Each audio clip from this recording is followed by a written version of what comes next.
Shalom, selamat hari Minggu PCC Jakarta. Sebentar kita mau mulai ibadah online kita pada hari ini. Mari sama-sama kita siapkan hati kita. Walaupun kita berada dalam rumah, tapi kita tetap harus punya semangat di dalam Tuhan. Mari sebelumnya kita bersatu di dalam doa. Bapa yang baik, Bapa yang ada di dalam kerajaan surga, kami bersyukur Tuhan walaupun kami beribadah online Tuhan, tapi kami masih punya kesempatan untuk beribadah Tuhan.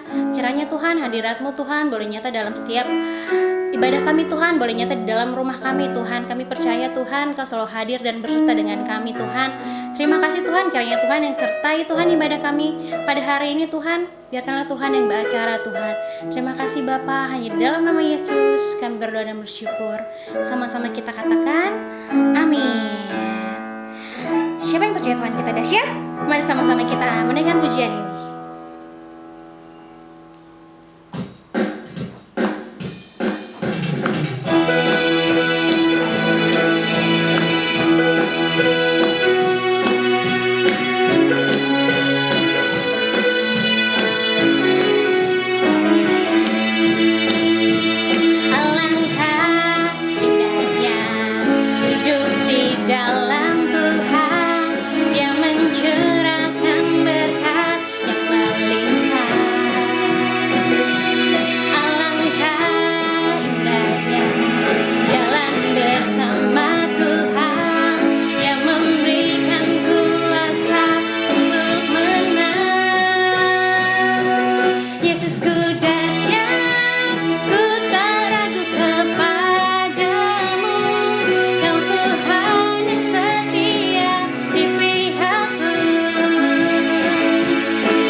Kau sungguh besar Tuhan,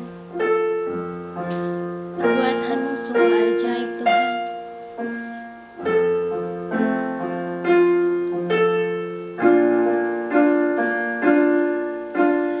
Besar dan ajaiblah karyamu, adil dan benarlah jalanmu. Raja segala bangsa yang maha kuasa, mulia namamu. Besar dan ajaiblah karyamu,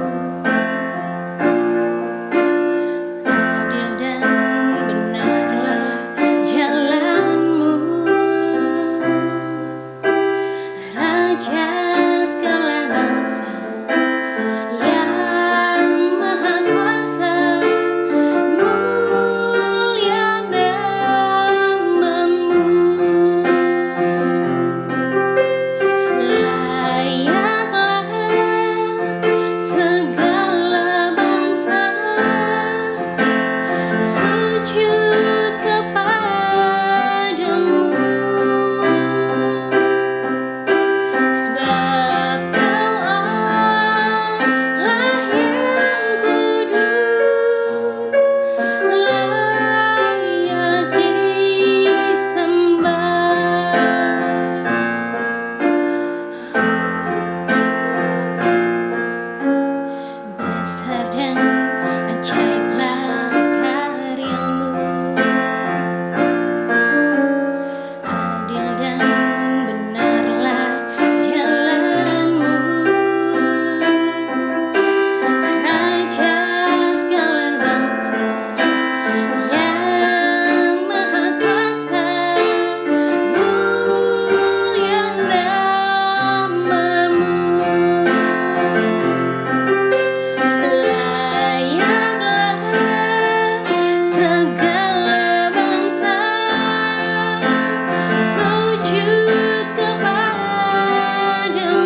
untuk ibadah hari ini Tuhan.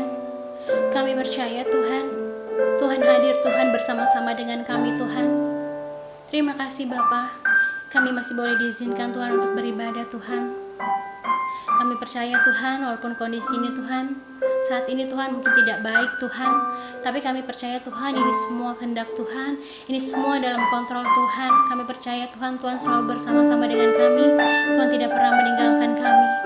Terima kasih Tuhan. Tuhan, sebentar kami ingin mendengarkan firman-Mu, kiranya Tuhan yang berkati Tuhan hamba-Mu Tuhan, Kau berkati Tuhan lidah bibirnya Tuhan, kiranya Tuhan apa yang Tuhan ingin sampaikan Tuhan pada setiap kami Tuhan boleh titipkan Tuhan melalui hamba-Mu Bapa. Kami bersyukur Tuhan, kami siap Tuhan untuk mendengarkan firman-Mu. Hanya di dalam nama Yesus sama-sama kita katakan, amin.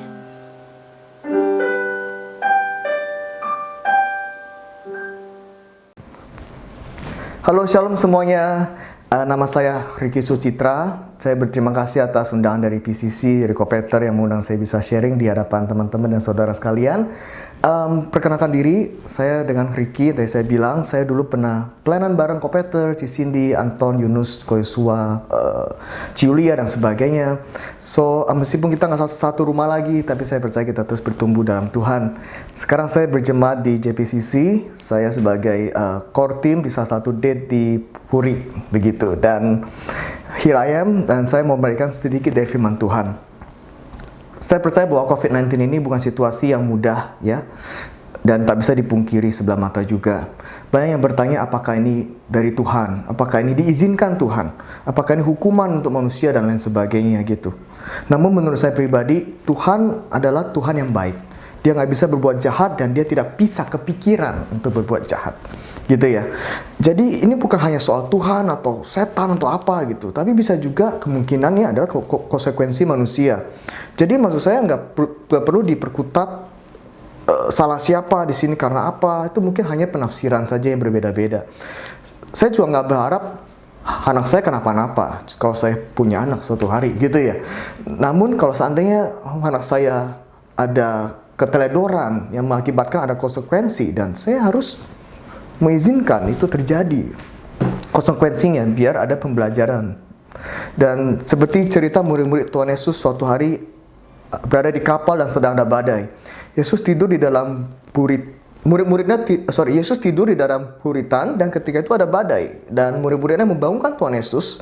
Lalu dia bilang, Tuhan tidak pedulikah kalau kita binasa seperti itu? Memang kita tahu bahwa badainya ancamannya legit.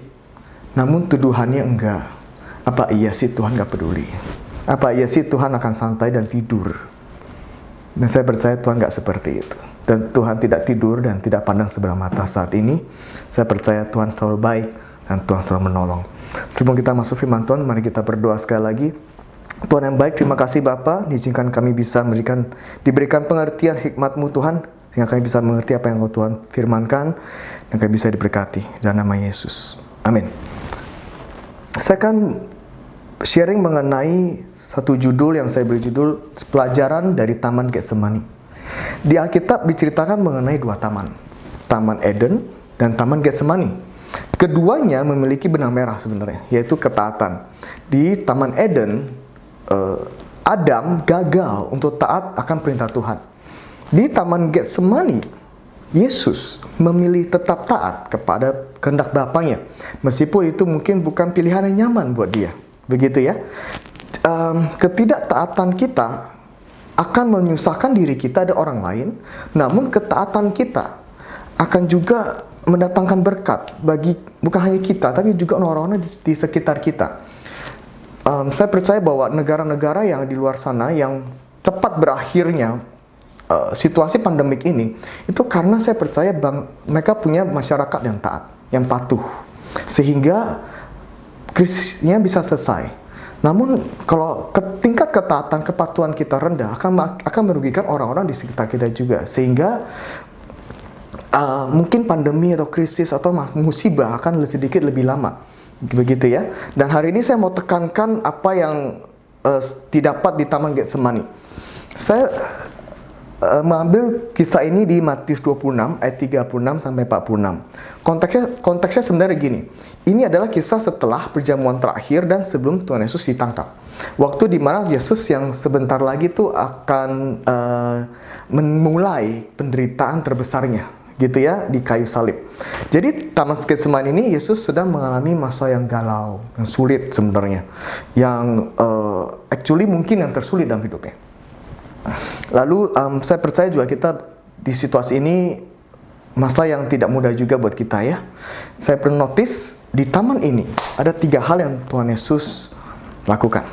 Yang pertama, di Matius 26 ayat 37 sampai 38 di terjemahan TSI, lalu dia menyuruh Yakobus dan Yohanes, yaitu kedua anak Zebedius dan Petrus ikut bersamanya. Waktu itu Yesus merasa sangat sedih dan hatinya sangat tidak tenang. Lalu dia berkata kepada mereka, "Hatiku sangat sedih sekali, seperti mau mati rasanya. Kalian tetap tinggal di sini dan sadar terus denganku sambil berdoa." Yang pertama yang saya membagikan adalah mengenai self-observation. Self-observation. Yesus menyadari bahwa dia sedang sedih dan dia sedang tidak tenang. Ditulis di ayatnya bahwa waktu itu Yesus merasa sangat sedih dan hatinya tidak tenang. Bapak, Ibu, teman-teman, saudara-saudara, di saat WFH begini, biasanya emosi kita itu nggak beraturan. Mood kita tuh ngaco-ngaco gitu ya. Kayak rambut saya sudah nggak gunting 2 bulan. Saya nggak pernah nggak gunting 2 bulan, jadi butuh pertolongan. Namun saya orang yang mau setia, jadi saya mau gunting sama 1 orang aja. Dia tuh belum buka, jadi saya tungguin sampai buka, gitu ya. Jadi poin saya adalah, baik dari kita tuh mengalami yang namanya cabin fever. Artinya adalah munculnya serangkaian emosi negatif karena kita terisolasi gitu dari dunia, kayak terpisah. Jadi ada negatif emotions yang datang, mood yang gundah dan lain sebagainya, sehingga buat ngontrol kita tetap tenang, tetap positif itu tidak mudah, tantangannya lebih berat dari biasanya. Sehingga hal yang pertama kita lakukan adalah kita harus self-observe. Mengerti apa yang sedang kita rasain ini sekarang sih gitu ya. We need to identify emosi yang kita lagi alami. Karena kalau kita nggak me-identify emosi yang kita lagi alami, then we don't know what to do with our emotions. Contoh, kita harus tahu bahwa pertama, what am I feeling right now? What am I thinking right now? Mungkin yang paling gampang adalah how am I breathing? Bagaimana saya bernafas? Pertanyaan ini mungkin simple bisa kita jawab. Namun ada satu pertanyaan yang hanya bisa dijawab kalau 3 ini bisa dijawab. Pertanyaan berikutnya adalah apa yang saya mau diri saya lakukan sekarang? Jadi contoh nih, kalau kita menyadari bahwa kok nafas saya pendek ya? Kayak terengah-engah cepat gitu, nggak dalam sehingga oksigen di dalam sini kurang. Kalau kita udah sadar itu, maka kita langsung tarik deep breath, bener ya? Kita langsung tarik nafas yang panjang untuk merestorasi oksigen yang ada. Sama halnya dengan emosi yang lain gitu loh. Kalau kita sadar bahwa kita itu sedang negatif, apakah itu khawatir, apakah itu marah, kesal, dan sebagainya. Dan ketika kita sudah tahu itu, kita punya action untuk melakukannya. Karena kita nggak bisa berubah, kita nggak bisa melakukan perubahan kalau kita nggak tahu dulu itu apa. Perubahan nggak akan terjadi kalau kita nggak tahu apa yang kita rasakan. Begitu ya. Jadi Tuhan Yesus tuh sadar kalau dia sedang sedih dan tidak tenang hatinya. Gitu. Nah, di saat ini tuh penting banget kita memiliki quiet time dengan Tuhan. Saya percaya bahwa kita dari semua kita, karena kita kebanyakan kerja dari rumah atau mungkin ada perubahan dalam hal pekerjaannya, membuat kita tuh lebih punya banyak waktu dalam di rumah ketimbang commuting. Jadi tadinya contoh saya kerja di pasar Minggu, perginya 1 jam, pulang 1 jam, jadi 2 jam di jalan. So I can use that 2 hours untuk melakukan hal yang lain gitu. So why not use that 2 hours untuk kita quiet time atau lakukan sesuatu yang sebelumnya kita nggak bisa lakukan gitu. It's going to be useful. Dan juga actionnya Tuhan apa? Actionnya Tuhan dibilang di Matius 26 ayat 38, hatiku tak sedih sekali seperti mau mati rasanya. Kalian tetap tinggal di sini dan sadar terus denganku sambil berdoa. Yesus bilang bahwa aku lagi sedih banget seperti mau mati. Kemudian dia ambil action. Aku butuh kalian tetap tinggal di sini dan sadar terus denganku sambil berdoa ya, bilang begitu. Bayangkan kalau Tuhan Yesus nggak tahu dia lagi perasaan lagi ngapain, lagi apa, dan dia mungkin nggak tahu apa yang dia harus lakukan berikutnya untuk mengatasi perasaan itu, ya. Tapi tentunya action yang kita lakukan adalah action yang selaras berpandangan dengan firman Tuhan. Jangan sampai kita melenceng dari firman yang Tuhan sudah tanamkan dalam hati kita. Saya kasih contoh. Ketika orang lagi sakit, biasanya orang banyak yang menjenguk. Ada dari teman A, teman B, saudara A, saudara B. Dan yang lucunya, Bapak Ibu, saya pernah waktu itu sakit lambung. Saya di Opnam, di Puri, di rumah sakit Puri, dan banyak yang menjenguk gitu ya. Ada teman, saudara, sebagainya, teman gereja. Yang lucunya, setiap kali ada yang jenguk, mereka selalu kasih opini yang berbeda-beda. Oh, kalau kamu sakit mah kasih makan obat ini aja gitu. Kemudian ada saudara lain bilang, oh jangan minumnya obat ini, obat Cina ini. Dia bilang, minum air teratai lah, apalah gitu ya. Saya nggak pernah dengar air teratai gitu. Kemudian ada yang kasih satu lagi, minum temulawak lah. Wah, Bapak Ibu, kalau saya minum semua tuh gimana gitu. Saya harus mendengarkan apa yang benar. Memang mungkin semuanya benar, tapi kita harus dengarkan apa yang dalam hal obat tadi, harus dengarkan apa yang cocok. Dan saya harus patuh aja sama dokter di saat itu, karena kalau saya minum semua, saya nggak tahu jadi apa, gitu ya. Sama dengan firman Tuhan, kita bisa mungkin banyak dengar gitu loh, kebenaran lain dari dunia yang masuk dalam telinga kita. Tapi we need to be really sure mengenai kebenaran firman Tuhan. Kita harus tahu banget kebenaran itu kayak apa, so we can identify mana yang benar, mana yang enggak. Kita harus mengenal Tuhan lebih dalam, dengan sangat dalam, sehingga kita tahu bisa membedakan mana yang itu kehendak Tuhan dan mana yang enggak. Jadi kita harus tertanam dalam Tuhan.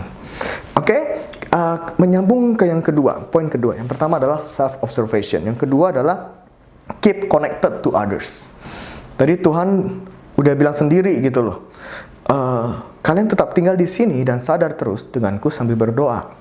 Namun di ayat sebelumnya dia bilang gini, tadi di ayat 36 bahwa dia mengakui hatinya tidak tenang dan sangat sedih. Kemudian dia bilang apa? Dia menyuruh Yakobus dan Yohanes, kedua anak Zebedius, dan Petrus ikut bersamanya. Jadi Yesus bawa temen nih bareng dia gitu. Saya percaya Yesus bisa aja doa sendiri. Oh ya Tuhan gitu ya.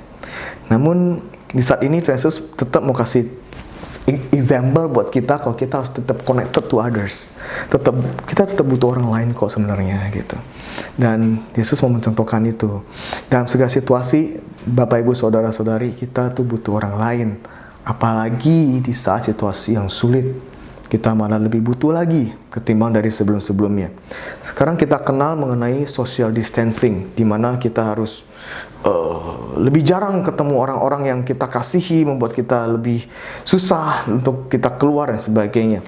Sehingga kita punya komunikasi yang biasanya weekly sama mereka, ketemu di gereja, ketemu di weekend, ketemu di hari biasa, jadi nggak ada gitu, jadi nggak ketemu.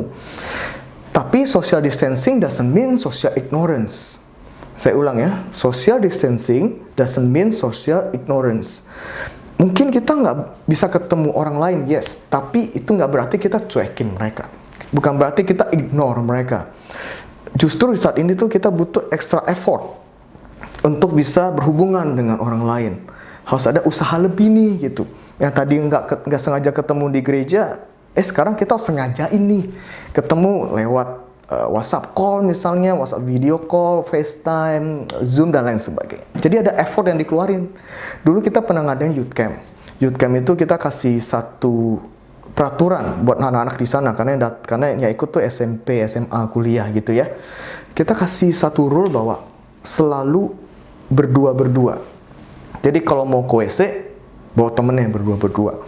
Jadi kalau mau ambil minum gitu ya di ruang aula, berdua-berdua.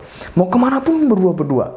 Kenapa? Karena itu di tengah hutan, gelap, lampunya terbatas, dan kita nggak mau ada apa-apa. Kalau kita at least berdua-berdua, itu akan meminimasi resiko yang ada. Meskipun temennya nggak kebelet, tetap dibawa. Biar tetap berdua-berdua. So, jangan merasa distancing gue akan sendiri. Enggak, kita tetap butuh orang. Saya percaya bahwa di sini kita ada di PCC ada pod, which is an excellent way untuk tetap connected dengan yang lain, dan itu bisa nunjukin care kita kepada orang lain, gitu ya. Lalu mungkin ada yang bilang gini, aduh aku udah sibuk banyak pikiran, males lah ngapain sih masih bisa harus tetap berhubungan dan sebagainya. Bapak Ibu, masalahnya adalah Tuhan tuh selalu panggil tuh orang yang sibuk. Petrus dan Andreas dipanggil ketika mereka menjalaikan. Yakobus dan Yohanes dipanggil ketika mereka membersihkan jala. Jadi orang sibuk itu berguna. Jadi yang lucunya adalah setiap orang, Tuhan selalu memanggil orang yang sibuk. Dia nggak manggil orang yang nganggur. Karena dia tahu orang yang sibuk itu berguna. Lalu yang kedua, mereka mungkin ada yang ngomong, aduh repot lah, kudu ada internet bagus buat connect, nge-zoom, bikin room, dan lain sebagainya.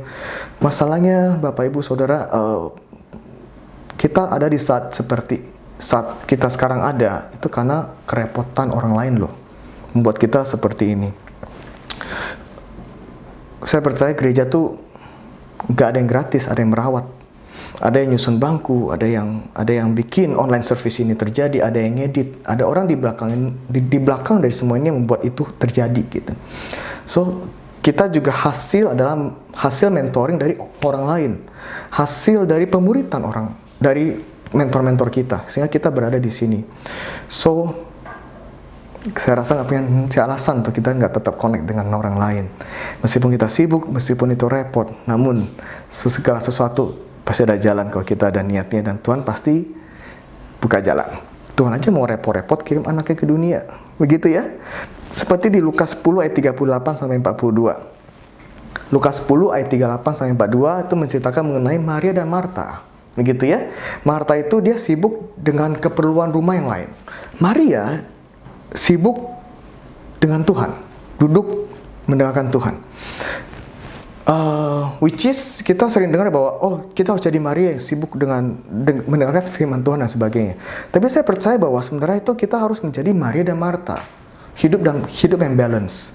Kita juga harus melayani di luar, tapi juga kita harus sibuk mendengarkan firman Tuhan, sibuk mengisi roh kita, dan sibuk membangun hubungan kita dengan Tuhan. So have to be balanced. Jadilah Maria dan Marta, sehingga orang bisa melihat perbuatan kita yang baik dan memuliakan Bapa kita yang di surga. Yang ketiga, saya kasih judul yang ketiga ini, go through the process and tell your story. Di Matius 26 ayat 42 sampai 46, saya bacakan. Lalu ia pergi untuk kedua kalinya dan berdoa. Katanya, ya Bapakku, jikalau cawan ini tidak mungkin lalu, kecuali apabila aku meminumnya, jadilah kehendak-Mu. Dan ketika ia kembali pula, ia mendapati mereka sedang tidur, sebab mata mereka sudah berat. Ia membiarkan mereka di situ, lalu pergi dan berdoa untuk ketiga kalinya, dan mengucapkan doa yang itu juga. Sesudah itu ia datang kepada murid-muridnya dan berkata kepada mereka, tidurlah sekarang dan istirahatlah. Lihat, saatnya sudah tiba, bahwa anak manusia diserahkan ke tangan orang-orang berdosa. Bangunlah, marilah kita pergi. Dia yang menyerahkan aku sudah dekat. Cukup fascinating melihat Tuhan Yesus berdoa untuk yang ketiga kalinya. Doa yang sama. Namun dia tetap bilang, kecuali apabila aku meminumnya, jadilah kehendak-Mu.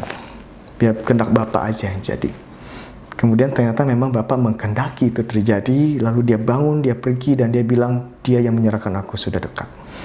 Wow. Maksud aku, Tuhan Yesus di dalam masa sulitnya itu, dia tetap ambil keputusan, yuk, udah bangun, let's do it. Kita selesaikan cawan ini, gitu ya. Hidup ini kayak badai, dan apa yang kita sekarang ada tuh badainya real, dan kita nggak bisa enggak melaluinya. Selalu tuh pasti ada gitu ya. Is here, cawan ini sedang dialami nih oleh manusia. Namun bagaimana nih kita bisa go through the process? Gimana sih kita bisa go through the process? Saya percaya gini, ombak besar, kalau saya ketemu ombak besar di pantai, saya kabur. karena saya bakal tenggelam kalau ada ombak besar itu, gitu ya. Namun yang menarik, ombak besar itu dicari oleh peselancar. Jadi mereka nyari gitu loh ombak besar, mereka hunting ombak besar, mereka sampai ke pantai-pantai yang ada ombak besar itu, sehingga mereka, karena kalau dengan ombak besar itu mereka mau ambil itu saat yang ditunggu-tunggu mereka untuk surfing. Saya kan buat saya kabur gitu. So oke, bagaimana itu sebenarnya kenapa? We need to change our perspective. Tuhan Yesus tidak melihat lagi penderitaan yang di depannya, tapi dia melihat tujuan mulia yang ada di belakang dari semua proses yang dia akan lalui. Kita buka yuk di Amsal 3 ayat 21-26, Proverbs 3 ayat 21-26, terjemahan The Message saya akan bacakan. Dear friend, guard clear thinking and common sense with your life. Dia bilang clear thinking and common sense with your life. Don't for a minute lose sight of them. They will keep your soul alive and well. They will keep you fit and attractive. You will travel safely. You will neither tire or trip. You will take afternoon naps without a worry. You will enjoy a good night's sleep. No need to panic, no for surprises or alarms or surprises or predictions that doomsday just around the corner, because God will be right there with you. He will keep you safe and sound. Dia bilang kalau kita punya pikiran yang jernih dan common sense dalam hidup kita akan bisa travel safely. Mas, jangan sekarang ya, ini masih PSBB. Kamu nggak akan capek ataupun kepleset. Kita akan bisa tidur siang tanpa khawatir. Kita akan bisa enjoy tidur malam yang nyenyak. Tidak perlu panik atas peringatan atau surprise atau prediksi bahwa kiamat sudah dekat. Karena Tuhan akan ada di sini dengan engkau. Dia akan memelihara dan membuat engkau aman. Wow. So I think everything is in our mind ya. Clear thinking and common sense, yang sebenarnya kita bisa kontrol dan latih. Seperti ini. If we look at the other perspective, yang WFH, saya lagi WFH, lalu saya bisa dengan enaknya komplain dengan, aduh bosen banget ya di rumah, di rumah terus, nggak bisa kemana-mana, lihat tembok yang sama, ngomong sama seorang rumah yang sama dan sebagainya. Tapi yang nggak WFH, yang lagi di kantor, which is ya di kantor kita ada yang masih kerja di sana karena mereka operasional, mereka bisa aja bilang kayak, si enak ya bisa kerja dari rumah, lebih aman, resiko lebih rendah. Kita aja mesti ke kantor terus, naik public transport ataupun harus naik yang lain. Kalau ketularan gimana ya? Atau juga yang kehilangan pekerjaan, mereka bilang enak ya masih bisa kerja dan dapat penghasilan. Ini mau makan aja susah, mikirin duit aja pusing. So it's the matter of our perspective. Mana sih yang mau kita pilih? Mari kita mensyukuri apa yang sedang ada dalam keadaan kita. Gitu. Mari kita mensyukuri dengan keadaan kita. Memang gak sempurna. Well, tapi kalau kita lihat dari sisi yang lain, is perfect enough kok. Gitu ya. Setelah Tuhan Yesus bisa melalui prosesnya, bisa melalui proses salib itu, story-nya apa? Kita dengar sampai sekarang, yang bulan lalu kita rayain bersama Jumat Agung dan Paskah, di mana Tuhan Yesus menyatakan cinta kasihnya lewat kayu salib. Dia bangkit dan sekarang bertata di surga dan naik ke surga ya. There's a story dan itu sampai lasting to centuries gitu. I believe setelah dari kejadian ini akan ada banyak kesaksian, banyak stories dari teman-teman, dari saudara-saudari, bapak ibu, dari yang lain yang bisa dibagikan buat orang lain. What they have been through during this process. Dan story-nya itu kalau kita miliki perspektif yang benar, menjalankan proses yang baik dengan baik, kita bisa memiliki story yang memberkati banyak orang dan menjadi kesaksian orang banyak. Amin ya Bapak Ibu. Yesus berhasil melewati masa sulit itu dan dia keluar dari menjadi pemenang. So I believe di dalam Tuhan kita juga bisa jadi pemenang. Amin. Saya percaya bahwa season ini nggak akan berlangsung selamanya. it will come to pass anyway. Itu akan lewat gitu. Tidak akan selama-lamanya seperti ini. It's only temporary. So, cerita apa setelah temporary ini selesai? It's up to you. It's up to all of us untuk kita bisa ceritakan. Oke, in summary ada 3 poin. Yang pertama adalah self-observations. Kita harus tahu apa yang kita ngalami, identify the feeling, validate the feelings, and then we take actions terhadap feeling itu. Ya, sesuai dengan firman Tuhan. Yang kedua, kita keep connected to others. Remember, social distancing doesn't mean social ignorance. We need to do extra effort. Kemudian ketiga, go through the process and tell your story. Bapak Ibu, saya percaya bahwa kita itu sekarang sedang dalam masa bertahan, bukan masa adu produktivitas. Saya sempat baca Instagramnya Ernest Prakasa, dia bilang gini, jangan memaksa untuk tetap produktif. Di masa-masa sulit ini, terkadang kita hanya perlu bertahan hingga badai reda. Badai pasti reda, bertahan sudah cukup. Saya bilang, wow menarik ya, karena biasanya kita tuh ngadu produktivitas. Kita posting olahraga, kita posting ini, kita posting itu. Tapi melihat ini kayak, wow, buka mata saya juga sebenarnya gitu. Dan saya percaya bahwa benar kalau di saat seperti itu kita lagi sedang masa bertahan. Bukan masa adu-aduan dengan yang lain, adu story, adu apa dan segala macamnya gitu. Bertani berbicara apa sih sebenarnya? We need to balance optimism dengan real base realism. Jadi kita harus menseimbangkan optimisnya kita dengan realita yang ada. Contoh, optimis itu baik, tapi jangan sampai menyangkal realita yang ada.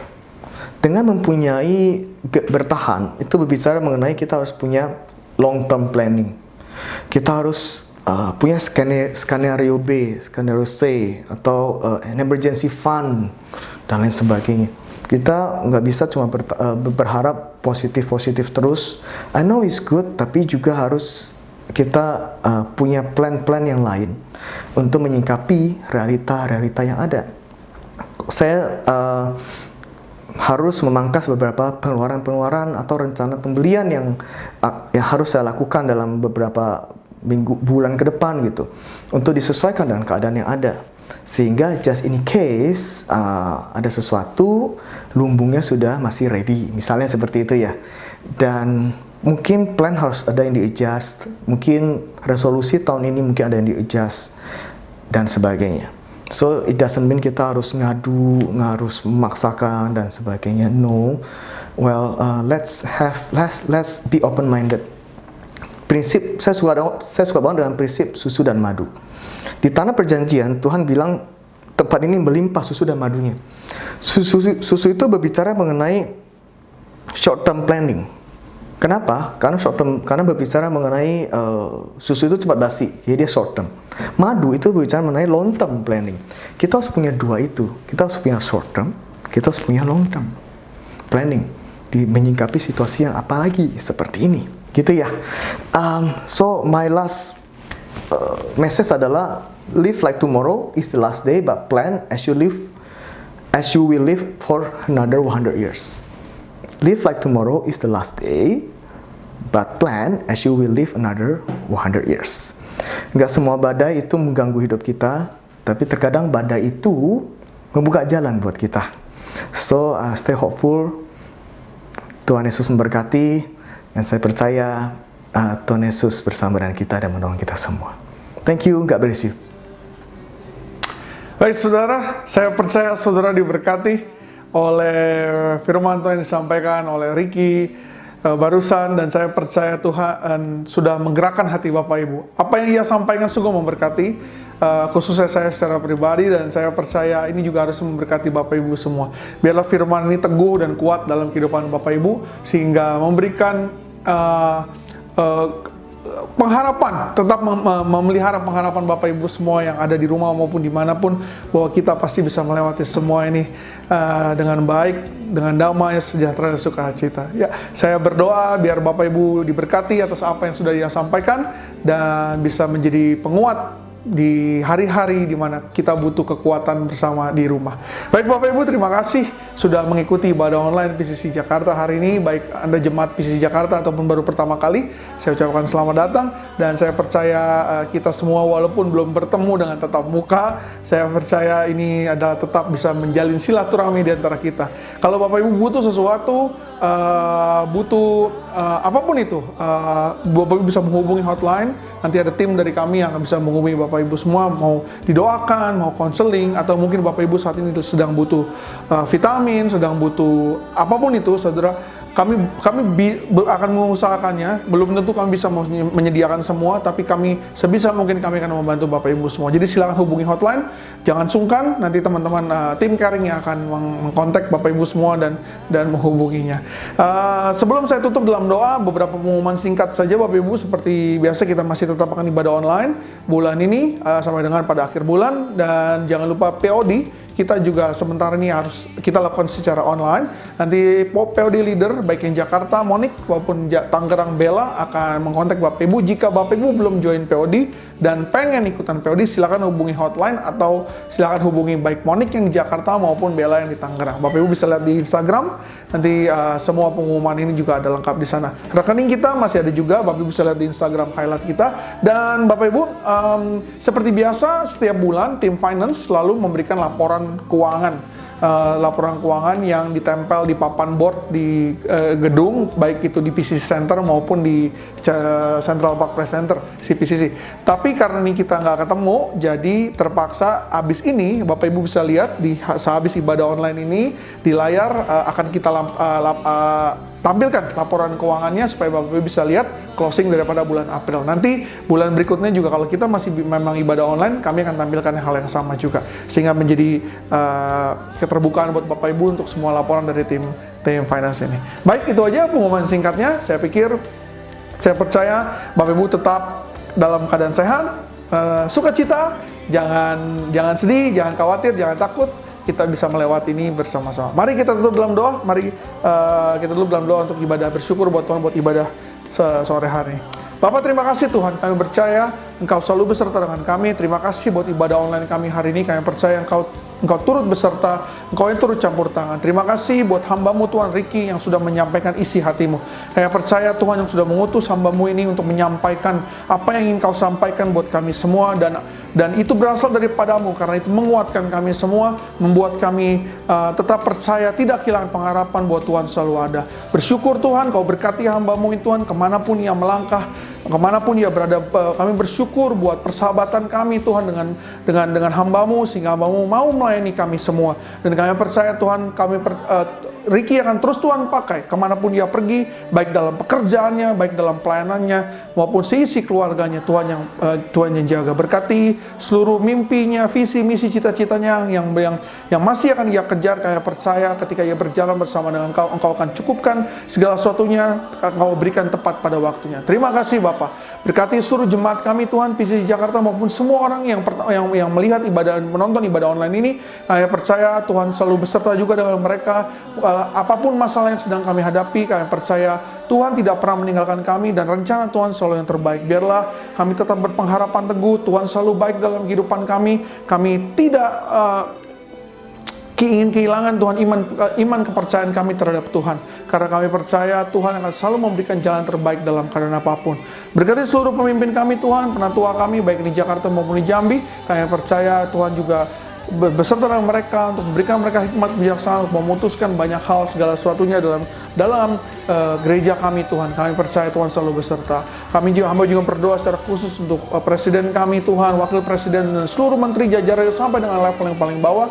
Tuhan berkati mereka. Hamba tahu Tuhan hari-hari ini bukan hari yang mudah untuk mereka mengambil keputusan, tapi kami percaya biarlah hikmat Tuhan turun atas hidup mereka, supaya mereka bisa mengambil keputusan yang terbaik untuk kami semua, dan kami bisa bergandengan tangan sebagai satu negara untuk melewati semua ini.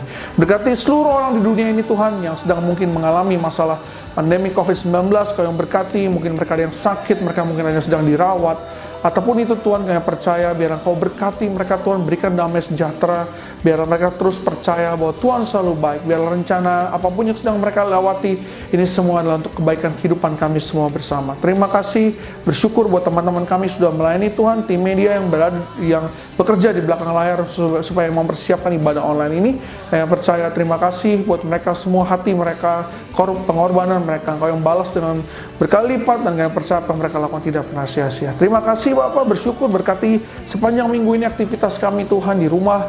Biar dengan tolong, kalau memang kami terpaksa harus bekerja, Engkau yang jaga, Engkau yang lindungi, biarlah kami semua tetap dalam lindungan Tuhan. Kami percaya ada hari di mana nanti kami akan kembali bertemu dan bersuka cita merayakan kebaikan Tuhan dalam kehidupan kami. Terima kasih Bapak, terima kasih Tuhan, biarlah kami menerima berkat Tuhan yang berasal daripada-Mu. Mari angkat kedua belah tanganmu dan terimalah berkat Tuhan.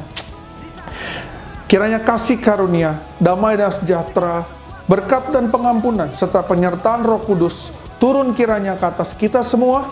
Pergi dan jadilah berkat kemanapun Tuhan utus. Biarlah perbuatanmu selalu memuliakan Bapa di surga. Terimalah berkat ini di dalam nama Tuhan kita Yesus Kristus. Haleluya. Amin. Selamat hari Minggu. Tuhan Yesus memberkati. Sampai ketemu ibadah online minggu depan. Tuhan memberkati.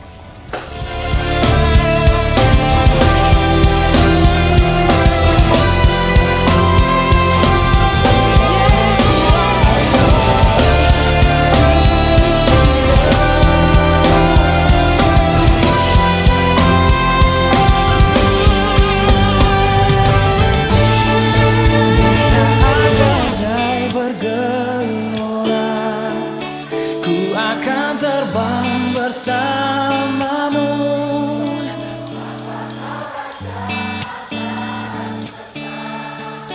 ku tenang sebab Kau Allahku. Di saat badai bergelora,